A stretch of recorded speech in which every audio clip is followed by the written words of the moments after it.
तू मर जाए तू ना ही रहे रब करके हो जा आटा देना सानू डंगर बना छड़िया कुत्तिया सानू 650 की गुत्थी देना पिया उतरिया रहनिया तू मर जाए तेरा मरे बाल बच्चा सानू की दिता सानू की बनाया अपने बाल बच्चे नु गुन के खुआ। Assistant commissioner Pasrur DCO Sialkot और वज़ीर आला पंजाब से गुजारिश है कि जो आवाम को ये सस्ता आटा दिया जा रहा है 650 रुपये में, वो इसका हालात आप देख ले। ये 10 किलो आटे के थैले से ये 4 किलो चोखा निकल रहा है, तो ये क्यों लोगों को पे जुल्म कर रहे हैं।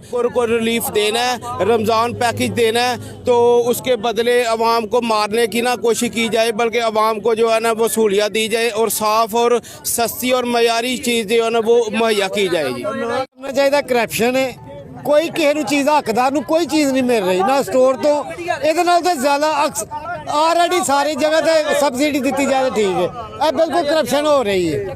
देखो हुकूमत पाकिस्तान वालों जरा जनाब 10 किलो आटा दिता जाते 4 किलो फक निकली 6 किलो आटा दसो 650 रुपया लिया इन्होंने किस वजह तो 648 रुपये 2 रुपये भी फालतू ले दसो जनाबे वाली ਇਹਦਾ ਕੀ हल किया जाए बंद किया जाए। जिथे जिथे भी है ना पूरे पाकिस्तान दे विच है ड्रामा बंद किया जाए।